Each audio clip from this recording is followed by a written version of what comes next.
Miss Tingyun, or as I should refer to her now, Fugue, has now made her way into Honkai Star Rail. Uh, December 25th, best Christmas present I could ever wake up to. I was like, oh wow, I can't wait for Fugue to come out and summon for her. And yeah, it was awesome. I love Tingyun. I love Fugue. I gotta get used to saying that name. Um, but super busted unit, and we'll just get right to the how to Fugue. And I have not seen enough.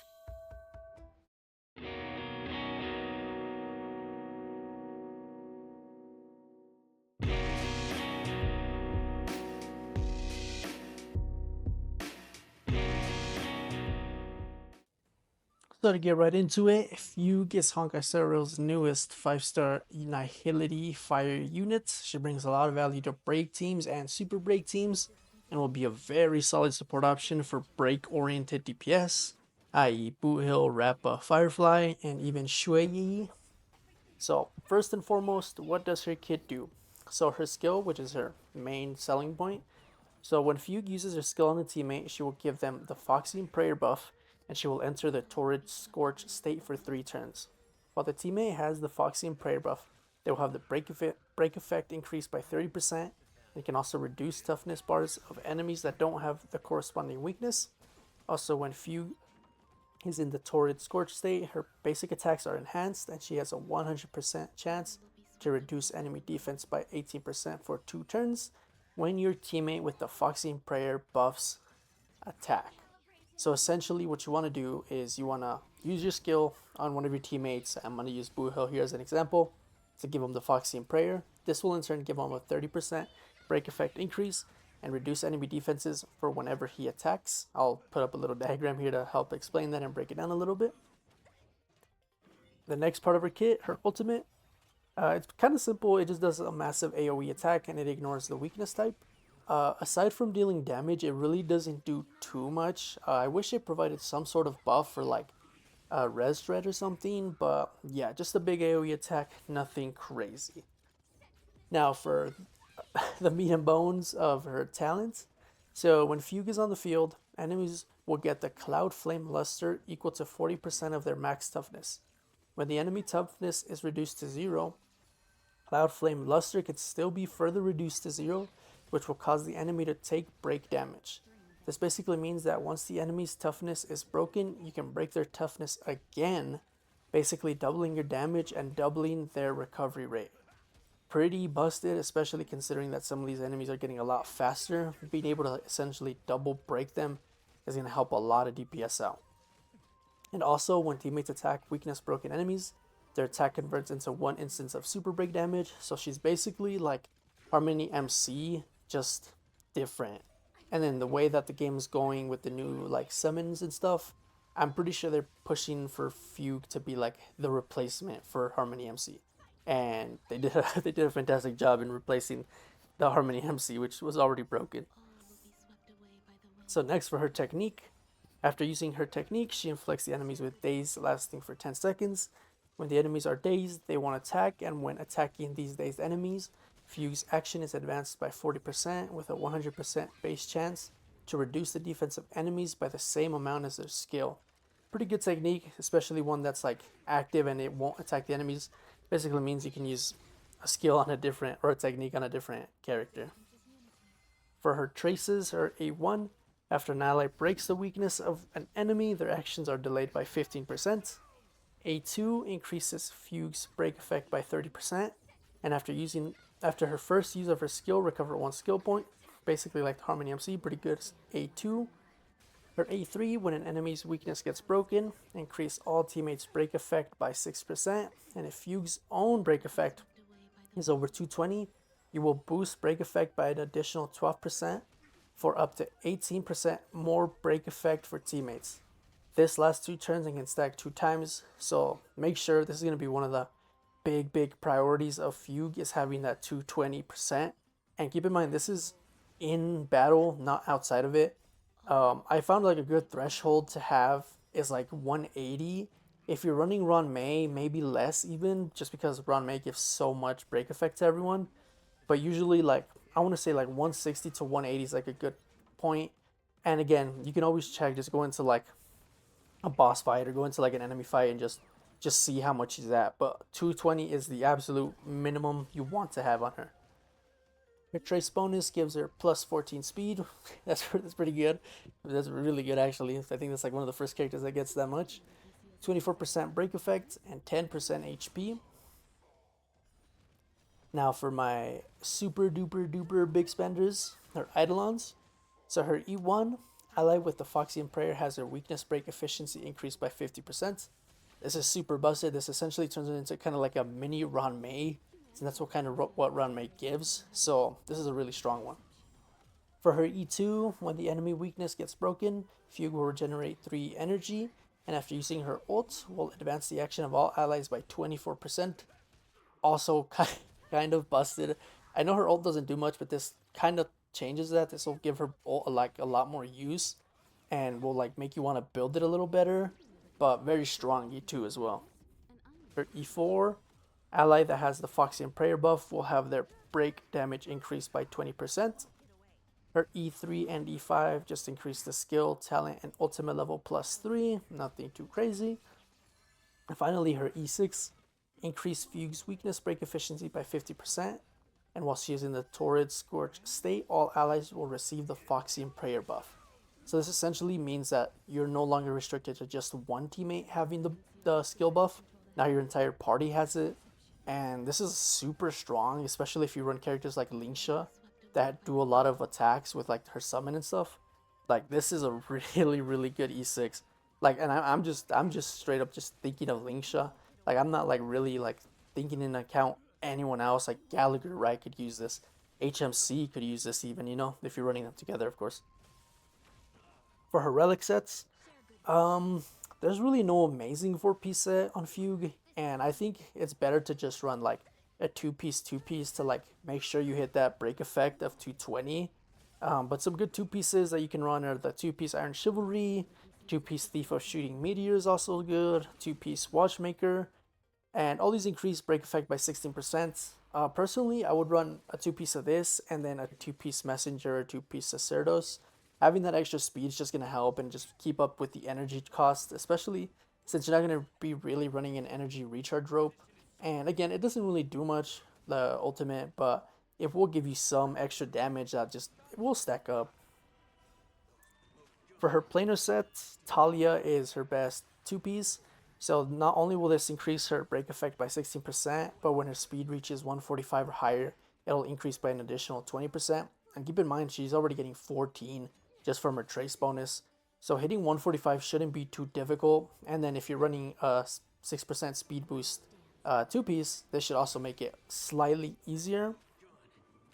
A second option you can run is Forge. This increases the speed by 6%, and anytime Fugue attacks an enemy with fire weakness, her break effect is increased by 40%. Keep in mind you do need enemies with fire weakness, and she herself doesn't implant any fire weakness, so this is kind of more limited to enemies that actually already have that weakness in them.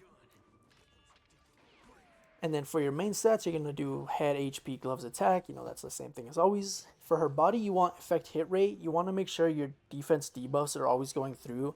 So you want to hit at least a minimum of 70% on effect hit rate. This shouldn't be too difficult, especially with some like substat rolls. And again, like you'll have the body too, so it'll add up. For your boots, you want speed. You want to hit that 145 threshold if you're running that set. For her sphere, HP or defense, whatever makes her tankier. And again, keep in mind, substats are important, speed and break effect. Her rope, I would do a break effect rope if you're struggling to hit that 220 mark. Energy recharge is solid, but again, you're not really going to be using her ult to finish fights or deal a lot of damage. It's just small bursts of damage you can get out of it, so keep that in mind. And finally, for her stat needs, 67% EHR, which is effect hit rate for her debuffs to apply. You can go over, I wouldn't suggest going under because it's going to be like a little bit harder to get those debuffs to proc, but 67 is a good like stopping point. And again, you need 160 through 180 break effect outside of field, and then 220 in actual combat, so you can actually get her buffs going. For substats, I would do break effect hit rate, speed, HP/defense. and for her light cones.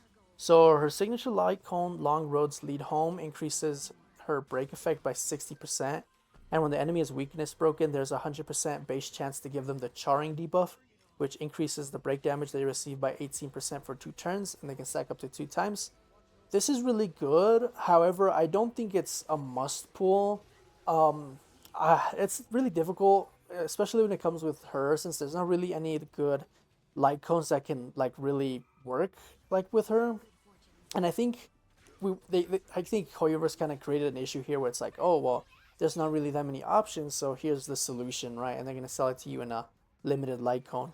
But I don't think it's worth it. I wouldn't personally summon for it. I think her E1 is a lot stronger, and you'll get more use out of it for Firefly, for example. But again, there are other options, maybe not as good as this one, but another 5-star option you can do is Solitary Healing, which increases her break effect by an X%. And again, I use X just so you know it's like different depending on what superposition level you have it at. And when the wearer uses their ult, increase DOT dealt by the wearer by X%. And when the enemy with the wearer DOT is defeated, regenerate X energy. Again, Tingin isn't going to really be applying that many DOTs. So it's just a big break effect stat stick if you're kind of struggling to hit that mark. But there are some, I personally think, better 4-star options like Resolution. When the wearer hits an enemy that is not already ensnared, there is an X% base chance to ensnare the enemy and reduce their defense by X% for 1 turn. Super solid option, and it's a 4-star. Defense debuff is always phenomenal. She already has some in her kit, and then just stacking onto it more with her light cone is just gonna make you DPS it harder, right? Nothing too crazy about that. Another one, it's now in the Divergent Universe shop. Before the tutorial mission starts is a solid option as well. Increases the wearer's effect hit rate by X%, and when the wearer attacks enemies that have their defense reduced, regenerate X energy. Again, there's not that many amazing options, but this is a super solid one. It gives her effect hit rate, one of the stats she needs, and it helps her recover energy. Again, the energy you could go out without, her ultimate isn't like amazing. It's not like adding debuffs. So the energy part is kind of just there. But again, it will add up small amounts of damage over time. And it does, I guess. It does reduce the bar a little bit, I suppose, but definitely not worth investing into. All right, finally the teams. 3 main winners: Firefly, Boohill, Rappa. Firefly. I literally don't need to say anything about Firefly, right? We all know she's busted. We all know she does everything. But Fugue's just gonna give her more breaks and more super breaks, and it's gonna lead more damage, right? That's nothing like groundbreaking, nothing insane.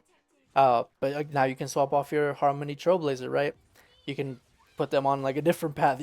The other 2 paths aren't very good, but like future paths, right? You can. I feel like I said this is like the first step into kind of transitioning the Trailblazer off this role and into another role. Another big winner is Boohill. He can gain all 3 pocket trick shot stacks in 1 turn as long as it's like a small enemy. You can just like one shot. Not to mention she gives him super break, right? Making him even stronger. You can replace your freaking Harmony Trailblazer, right? Put him on the Firefly team. You can replace Ron May, put her on the Firefly team or a Rappa team, right? Fugue just opens up so many slots for like these break teams. I feel like they were definitely missing that last support that kind of did everything and fit anywhere. So again, Boohill, Firefly, Rappa. I've seen so many things about Rappa. Like I counted her out. I'm not gonna lie. I 100% counted Rappa out. I was like, you know what? We don't need Rappa. She can't even implant weakness. But Fugue changes that. Fugue changes that completely.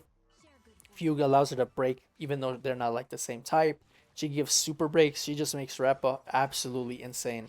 Like it's actually crazy how good she makes Rappa. And Lingsha, I'm not gonna talk about Lingsha. She's a support. Granted, she does a bit of damage here and there, but Lingsha does work as well. That's all I'm gonna say about Lingsha. And for my Acheron havers out there, oh well, she's a Nihility unit. Is she gonna work? And short answer, no, not really. Acheron can't really take full advantage of the super break damage. And since Fugue doesn't really have any other type of buffs in her kit, it's kind of like a waste of a slot. Sure, she can like reduce defense, But I mean, Pela can do that as well, right? And if you already have Jiao Cho, like, there's really no point in like pulling for Fugue. Jiao Cho and like Pela are gonna be the much better options. I would say their synergies maybe like a 3 out of 10. You know, like that's pushing it. I was like a little excited at first. I was like, oh, maybe Acheron and Fugue will work together, right? But no, that's not the case. Unfortunately, Acheron is still gonna have to remain with her current state team, which Jiao Cho and Pela do well. So yeah, don't pull Fugue if you want her for Acheron. That is a no-no. So overall, if I had to give Fugue a rating, I would probably give her 4 ho-hos. She's solid. She's strong. I spent a lot of time playing with her, like since she came out here on the 25th. Beat MOC, tried her on Boot Hill teams, tried her with Firefly, just trying to see what could work best. And she was making Firefly hit like a truck. It was insane. But again, it is Firefly we're talking about. You know, like she already doesn't need too much help. But yeah, I would give her 4 ho-hos. Super solid unit. Now that we're going into 3.0, I'm very interested to see where the meta shifts and how relevant she's gonna stay. But yeah, that was today's how-to guide. A little bit shorter than normal, you know, but quick and easy guide. You know, gotta keep everyone invested. And yeah, have a wonderful day, everyone. Trolls, do not get blocked.